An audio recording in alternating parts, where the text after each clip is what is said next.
Kembali berkenaan dengan manhaj tauqif, berbincang berkenaan dengan macam mana kita boleh tahu Allah Subhanahu wa taala. Tadi kata Imam Syafi'i, akal manusia tak mampu.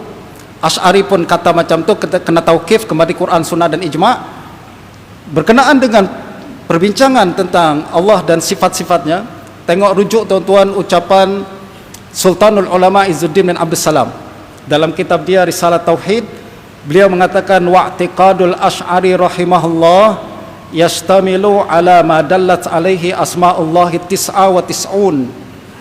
Perbahasan akidah Imam Abul Hasan Asy'ari berkenaan Allah Subhanahu wa taala, asasnya adalah Asmaul Husna yang 99 tu. Bukan mantik, bukan Aristotle, bukan falsafah, tapi 99 nama Allah. Allati samma biha nafsahu fi kitabihi wa sunnati Rasulillah sallallahu alaihi wasallam, yang mana Allah menamakan dirinya dengan nama-nama tersebut dalam Al-Qur'an dan sunnah. Wa asma'uhu mundarijah fi arba'i kalimat. Nama Allah Subhanahu wa taala semua tu boleh dihimpun dalam 4 kalimat saja, yaitu al-baqiyatus shalihat. 4 kalimat ni menghimpun semua asma Allah dan sifatnya, yaitu subhanallah, walhamdulillah, wala ilaha illallah, wallahu akbar. Subhanallah menafikan semua aib dan kekurangan daripada Allah Subhanahu wa taala. Alhamdulillah menetapkan semua sifat-sifat kesempurnaan bagi Allah Subhanahu wa taala.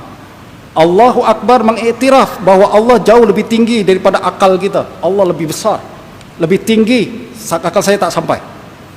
Dan la ilaha illallah menafikan sesuatu yang menyamai Allah Subhanahu wa taala. Allah hanya satu saja, yang tak ada sesuatu yang serupa dengan Allah Subhanahu wa taala. Ini adalah asas akidah Abul Hasan Al-Asy'ari menurut Izzuddin bin Abdul Salam, ya. Al-baqiyatus shalihat, itu sebabnya kita kena baca zikir ni banyak-banyak, sebab dia mengukuhkan akidah kita di dalam hati. Kembali kepada Imam Syafi'i. Nama dan sifat Allah menurut Imam Syafi'i bukan makhluk. Beliau mengatakan dalam sebuah riwayat daripada Ibn Abi Hatim, man halafa billahi min asma'illahi fahanis fa'alaihil kafarah li'anna ismallahi ghairu makhluk.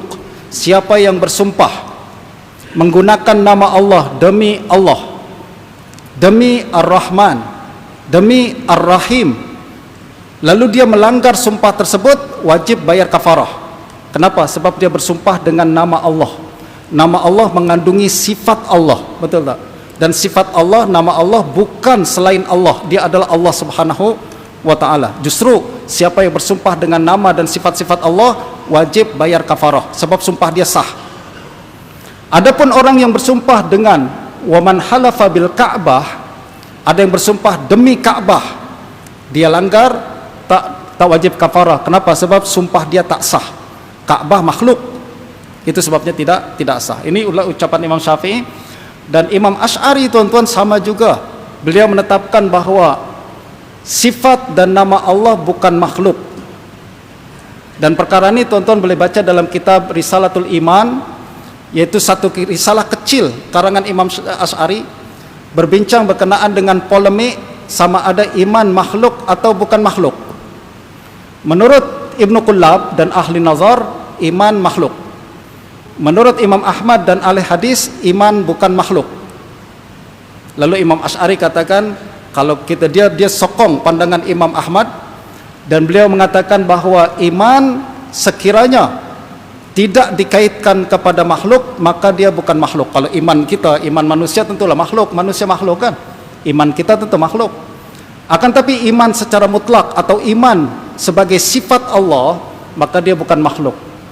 Sebab Allah bernama Al-Mu'min, betul tak? Al-Mu'min berasal daripada kalimat iman. Nah, justru iman adalah bagian daripada sifat Allah Subhanahu wa taala. Dan sifat Allah tidak boleh dikatakan makhluk, sama macam Imam Asy-Syafi'i. Saya cepatlah sikitlah tuan-tuan, masa saya pun slide saya masih banyak lagi. Lalu berkenaan dengan Al-Qur'an kalamullah, Imam Syafi'i mengatakan Al-Qur'an kalamullah ghairu makhluk.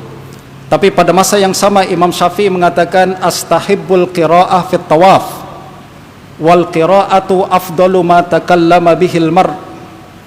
Kata Imam Syafi'i dalam Kitabul saya sunatkan kalau orang tengah tawaf baca Al-Quran. Dan beliau mengatakan baca Al-Quran, qira'ah baca Al-Quran adalah sebaik-baik ucapan manusia. Ini menunjukkan bahwa Imam Syafi'i melihat qira'ah adalah ucapan manusia. Ucapan manusia adalah perbuatan manusia. Perbuatan manusia adalah makhluk, betul tak? Sebagaimana manusia. Justru Imam Baihaqi mengatakan ucapan ini menunjukkan Imam Syafi'i membezakan antara kalam Allah dengan qira'ah, antara Quran dan qira'ah. Quran kalam Allah bukan makhluk, betul.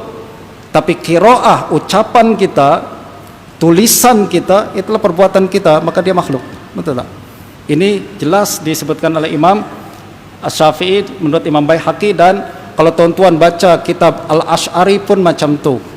Saya pelik kalau ada orang katakan menurut mazhab Asy'ari Quran adalah makhluk, entah dapat dari mana. Imam Syafi'i dan Asy'ari dalam Luma' katakan Quran kalamullah ghair makhluk, dan semua ashab Asy'ari sepakat dalam perkara ini. Pada masa yang sama Al-Asy'ari juga mengatakan innal qira'ata muhdasah wa hiya kasbul qari wa khalqullahi ta'ala. Kata Imam Asy'ari, tapi qira'ah dia adalah muhdasah, makhluk. Wa huwa kasbul qari, dia adalah perbuatan orang yang membaca Quran, dan dia adalah makhluk Allah.